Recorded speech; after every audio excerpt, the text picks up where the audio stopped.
A man came across 3 stonecutters and asked them what they were doing. The first replied, "I am making a living." The second kept on hammering while he said, "I am doing the best job of stone cutting in the entire county." The third looked up with a visionary gleam in his eye and said, "I am building a cathedral." The first stonecutter is simply doing a day's work for a day's pay, for the material reward he receives in exchange for his labor.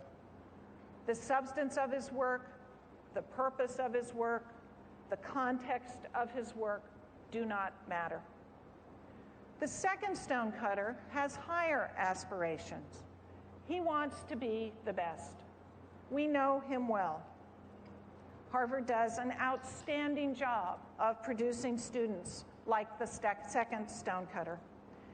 Yearly, each of our schools enrolls a highly talented student body, and we entrust them to a faculty working at the very frontier of human knowledge.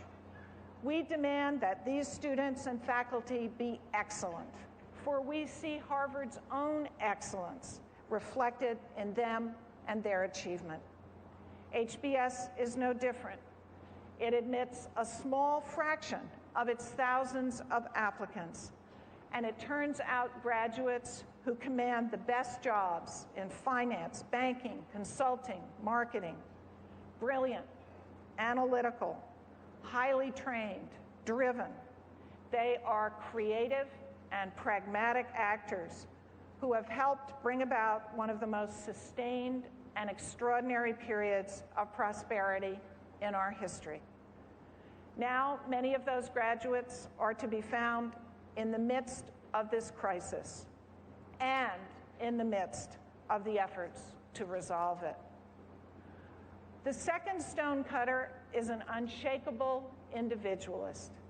He believes in the power of the human mind, in its capacity for reason, in the drive for quality and results, in the usefulness of reducing the complex reality to a simple equation.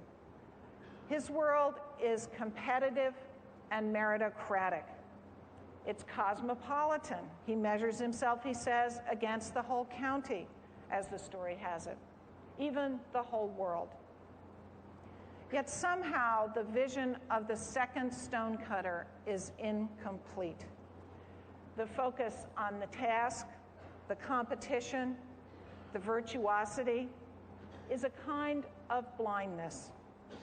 Consumed with individual ambition, the second stonecutter misses the fundamental interconnectedness of humankind, of societies, of economies.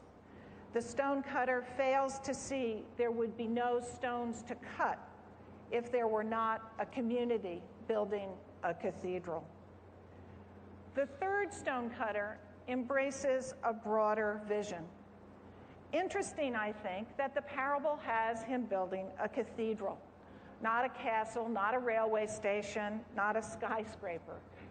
Testimony in part, of course, to the antiquity of this tale, but revealing in other ways as well.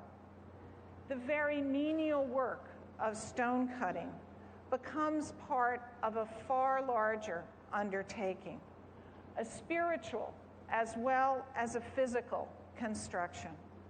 The project aspires to the heavens, transcending the earthbound, and indeed transcending the time-bound as well, for cathedrals are not built in months or even years, but over centuries.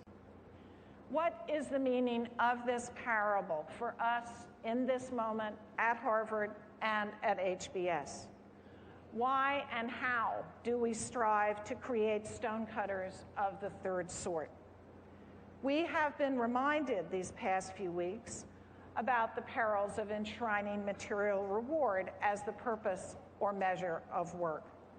We know we must do better than to create stonecutters like the first man. The second man, though, is more admirable. more like much of our rhetoric, and indeed commendable in many ways. The third stonecutter reminds us that the individual is not enough, that we want to make a difference in and for the world. Leadership that makes a difference in the world, leadership that makes the right difference in the world, must be thinking like the third stonecutter, who doesn't simply look to his left and his right to make sure that he is the best, but looks up and out with his sights on the cathedral.